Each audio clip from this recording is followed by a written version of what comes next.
Hello and welcome to the Embroidered Elephant channel. My name is Kim and today I am going to be doing a video of my 9-month square updates. So in case you haven't seen any of my videos before or you haven't seen any of the update videos, I am making a granny square for every book that I finish this year, and my plan is at the end of the year I am going to put them all together in a blanket. Well, it won't be at the end of this year, but it will be at the start of next year because obviously I haven't finished all of the books yet.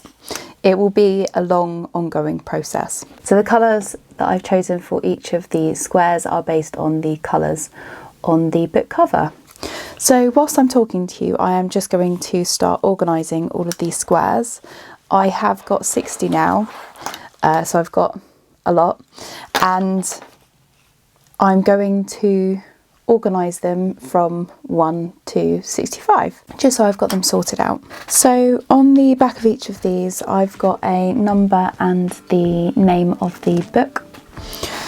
So what I'm going to do, I was just taking some pictures, I'm just going to put them all here. I'm going to gather them all up and then put them into stacks.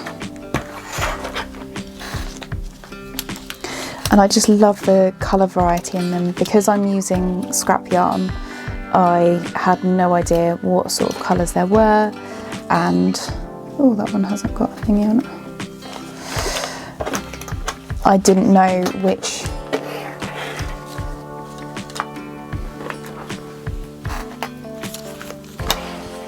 colours were going to be used and which ones weren't.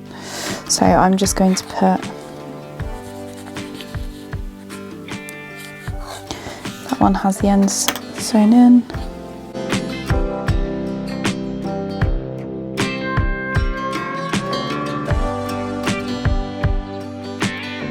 So this one doesn't have a label, but I'm not quite sure why. I know which book this is, I just don't know when I've read it, so I'll leave that to the side, and obviously there will be a way to track it back. So let's get started.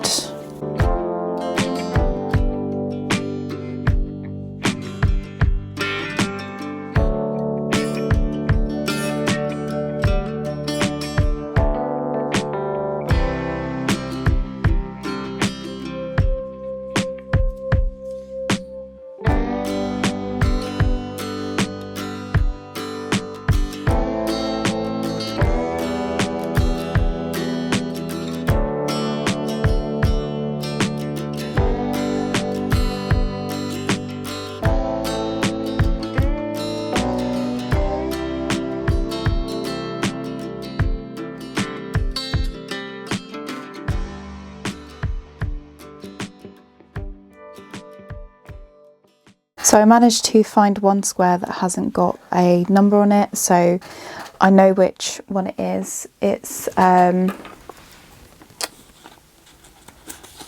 to Kill Your Family, and it was number 28. So that was quite easy to find out, thankfully. So I've got all of the squares in order, so as I said I've got 65 of them. Originally I was planning to do 10 by 10, but I don't think that I've got enough to do that, so I will have to look at a different way to do it. I am also planning this year so I've started decluttering, and in my little pot of decluttering prompts, so one of them is to sew in the ends of 5 squares. I have actually got a film that I've started watching, and when I get some more time, hopefully on Thursday I think, I will be able to sit in front of the TV and weave in some ends. It's a movie that my husband won't want to watch, and it's quite a long one. I think it's about 2 hours, so I should be able to get quite a lot of them done, and it'll be really easy as well, and something to keep my hands busy while I'm watching something that doesn't really need all of my attention. So yeah, that will hopefully crack out a lot of the ends that need to be woven in. So yes, as you can see as I'm going through these, they are all very, very different colours. I have been using scrap yarn. All of it, or most of it, is hand dyed as far as I'm aware. I think they are probably different composition, so it'll be quite difficult probably to wash the finished blanket, but we shall see. Anyway, let me take you to the other room and I will lay them all out and you can sort of see what it's going to look like.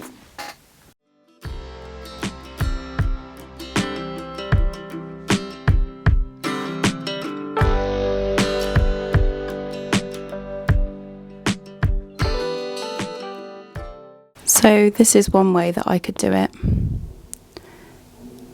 So it's 9 squares long, 2, 3, 4, 5, 6, and 7 down. Yeah, so at the moment, although it looks good, what I will probably do is move 2 of these squares, so this column here, to the bottom so that it's a bit longer. Oh, what am I doing? So although I like the way that it looks, I'm not rearranging the squares based on the colours. I'm not putting them in any other order apart from books 1 to however many I read. So what I will probably end up doing is moving these 2 columns here.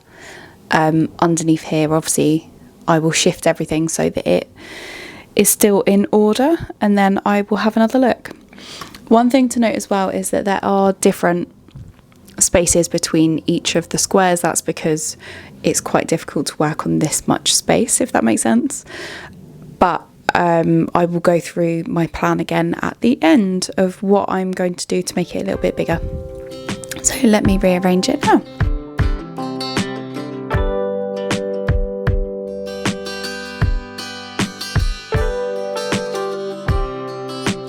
So here we go. You can't see some of them because the sun is shining on them, but this is how it looks. And I just love these because there's a lot of these books that I can look at, just the colours, and I can remember which book it is. I'd say probably a majority of them, to be honest, which is really nice.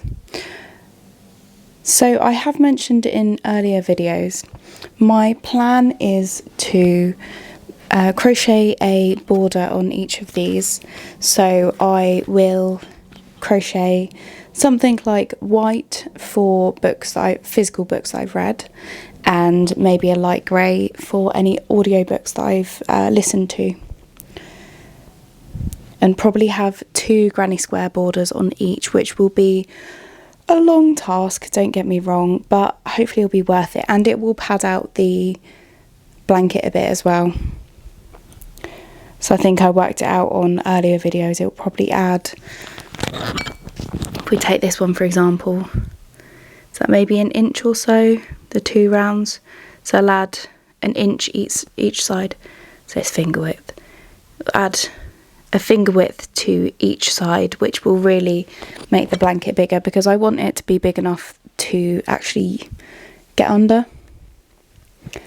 And then I will be doing a border around the edge as well.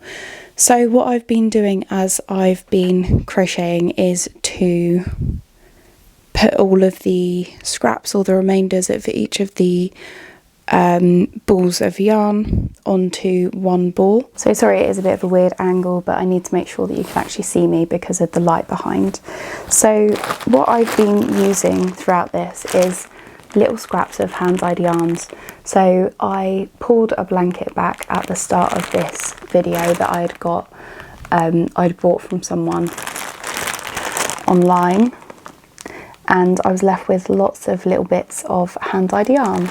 So each of these makes little balls, each of them makes 1 granny square with a little bit left over. And then I've also got scraps that are a bit bigger, so some of these were in my stash, so this was in my stash, and because I've needed the colour at some point, or it's extra, I've just put it in with the rest of this bag. So this is the yarn that I've got left. So I've got 1 bag of pinks, purples and a red.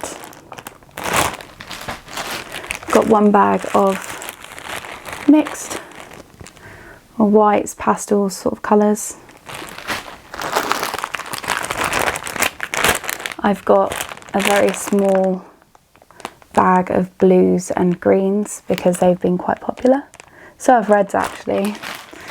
I had to go into my hand-dyed yarn stash to get some more red, and then these are the ones with much more colour on. So most of these are ones that I bought and have wound up. So the only ones I didn't have are, I think this one, the multicoloured one, maybe the yellow as well. I don't really recognise that, but I'm not too sure. So yeah, I haven't got too much yarn left. Yeah, so as I was saying, with any of the yarn that I have left over from the project, I have been adding it to this magic ball. So this has chronologically all of the leftover yarn on it from all of the squares. So what I'm really excited to do, at the end of this year, I will try and work out how much yarn I need for the sort of borders of the granny square and also the border to the blanket. I will be buying fingering weight merino, as said, in white and grey. And yeah, so 2 extra rounds on each of the squares will bump it up. And then for the border, I will be doing 1 border probably in white, 1 border in this, and hopefully it's enough to go around. If it's enough to do more than 1 border, I will just keep going until it runs out. And then if it runs out sort of mid border, I will attach it to some white and just carry on in white. But I'm really excited to see how this looks once it's crocheted up, because as I said, it's chronological, so it will look, I think it will look really cool. I don't know how much this weighs actually, hopefully quite a lot. But yeah, so I'm definitely getting through my stash. Last month I only finished 5 books, and I think in August I only finished around 5 books as well, not that many. So my plan initially was to finish 10 books in September, October, November, December, and then I would have 100 squares, which would be great. However, I'm finding at the moment, because I'm sort of pushing myself towards this goal, I'm reading not out of pleasure but out of necessity, because I need to achieve this goal, which isn't very enjoyable, to be honest. I've got lots of books, as you can see, I've got lots of books to get through, and when I'm not sort of pushing myself to a specific time, I feel like I achieve more. So what I will be doing instead is aiming for 5, and if I get any more, then it will be, I will take it as a win, really. The other thing that I'm going to do as well is I'm not going to be too upset if I have some blank squares at the end. So for example, it's there's a row of 2 instead of 7. What I will do in that case is crochet some blank squares to either symbolise big events, if there are any big events, for example our 1-year anniversary, wedding anniversary, or I can just leave some blank squares and either put them in the middle or put them towards the end. Again, I'm not too sure about the specifics. I think it's just a case of, at the moment, I just need to see where I end up at the end. So, but yeah, as I said, I found it quite difficult to stick to how many books a month I'll be reading. I'm still doing book reviews at the end of my podcast, so all the books I've gone through, I'm showing the book and the cover so that you can see both compared and see where I got the inspiration from. So if you're interested in knowing any more about all the books that I've read, feel free to watch that video. At the end of the year, or in sort of January time, I will also be doing some more videos, firstly to show how many squares I've got and to go through them possibly, and also to go through the process of finishing the blanket off, because although it's a year-long project, I will not know exactly how far I've got with it until it's past the end of the year, same as a temperature blanket. But yes, thank you very much for watching this video. The one thing I'm going to do this month that's a little bit different is I am going to put a, what are these called? I'm going to put a stitch marker in the corner to put 5 of them together so that it'll be easier to sort out next month when I go, or not next month. I'm going to put a stitch marker in the corner of them to put 5 together, because then it will be easier to sort out when I next try and put the blanket together. But yes, thank you very much for watching this video. Hopefully you have enjoyed it. If you've got any ideas or suggestions, I would love to hear them, so please pop them below. And other than that, I will see you sort of December, January time for another update, and hopefully it won't be too long a process to get it finished off. Thank you, take care, bye.